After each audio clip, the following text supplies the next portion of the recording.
예술의 이해. 엄마 아빠는 우리 남매가 싸울 때 가장 크게 분노했다. 싸움이 발각되면 내복만 입고 옥상으로 올라가 벌을 서야 했다. 그러고 나서는 억지로 부둥켜 안고 화해를 해야 했다. 그건 굴욕의 퍼포먼스였다.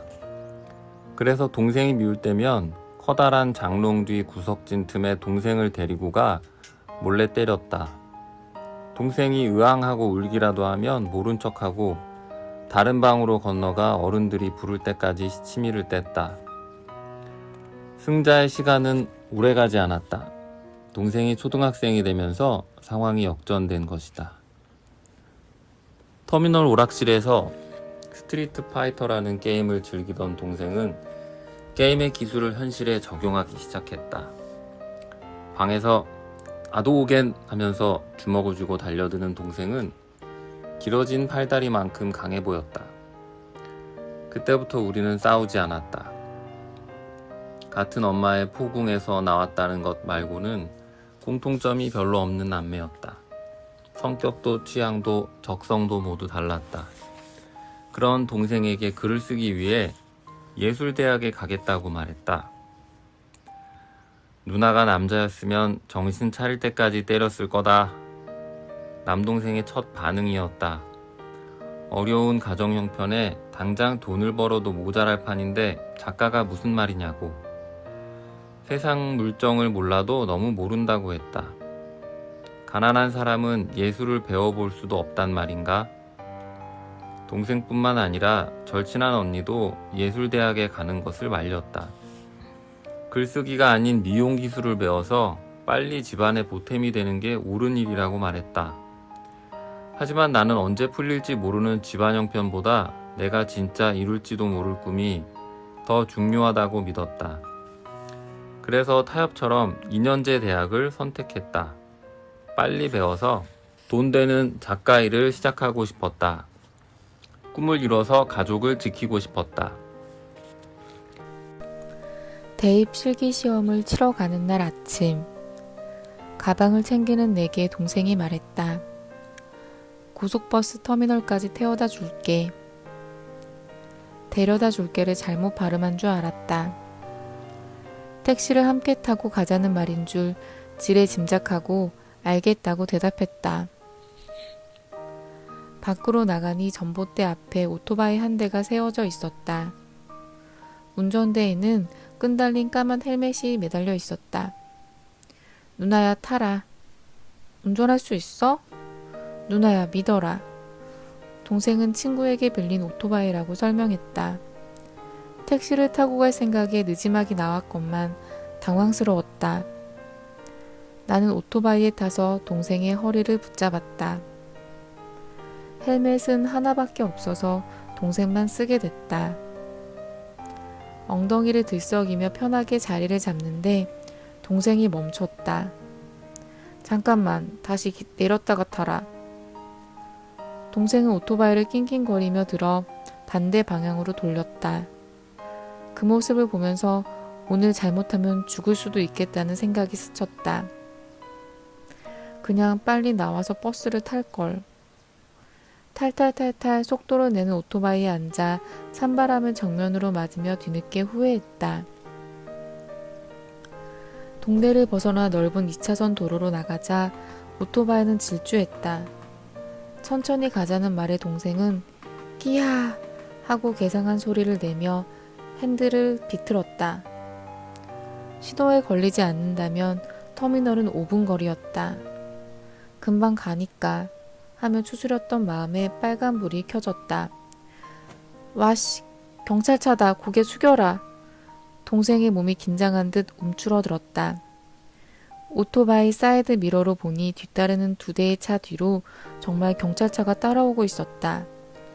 한 명은 헬멧을 안 썼으니 벌금을 물어야 할 것이다. 그게 아니면 우리가 어려 보여서 따라오는 걸까? 초조함에 입술을 콱 깨물었다. 괜찮다. 다 왔다. 길가에 세워줄게. 나는 오토바이가 제대로 멈추기도 전에 서둘러 내렸고 혹시나 경찰차가 따라 멈출까봐 터미널 안으로 급하게 뛰어들어갔다.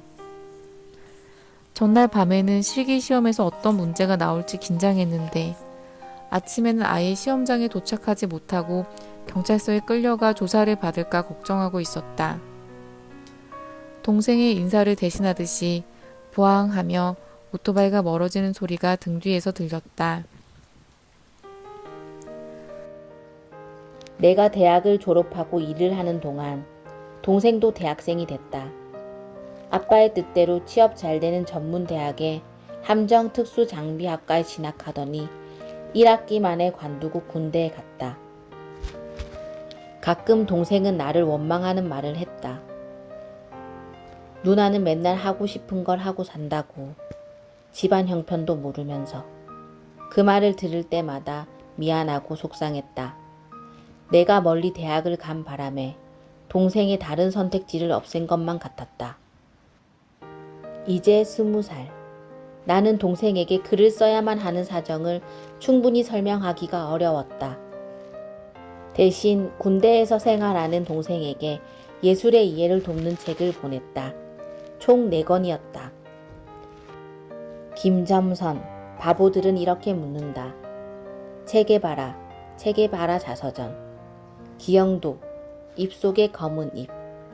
황석영, 개밥바라기 별.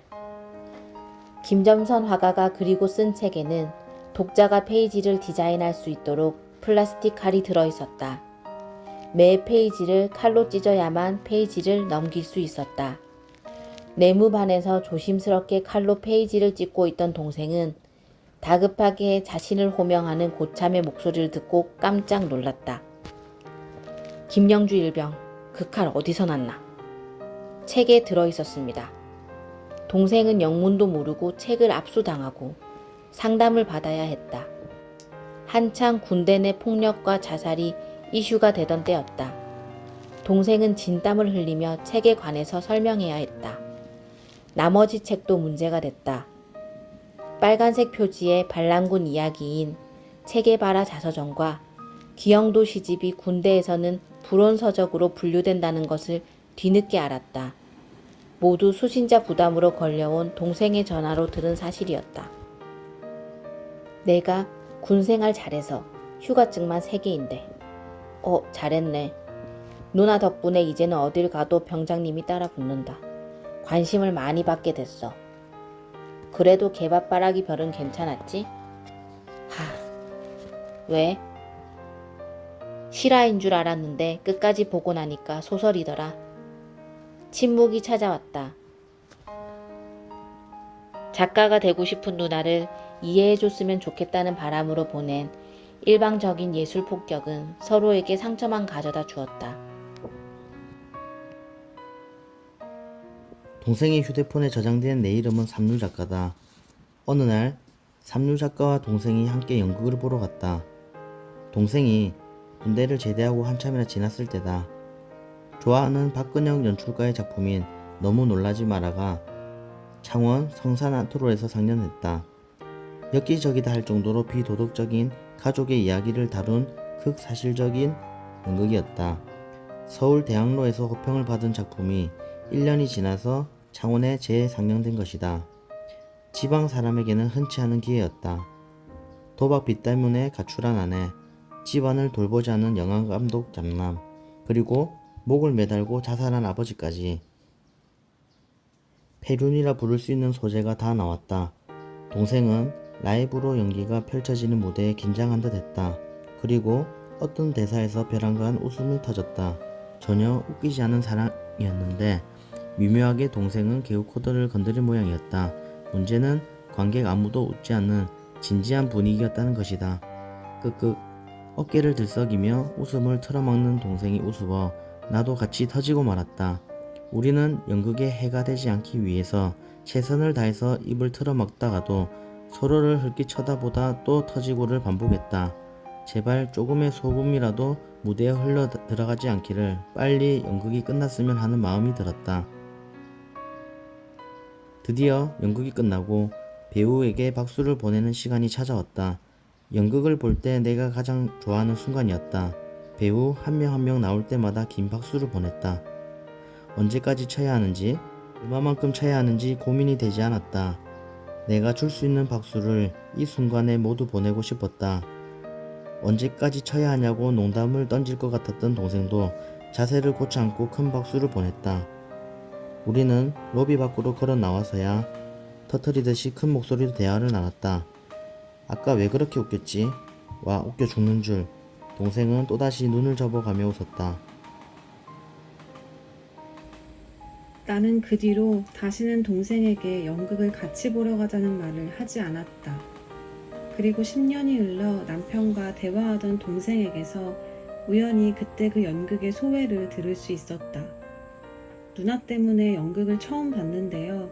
연극이 무슨 내용이었는지 잘 기억은 안 나는데 마치고 나서 배우들이 나와서 관객들에게 인사하는데 배우들 얼굴에 땀이 맺혔더라고요.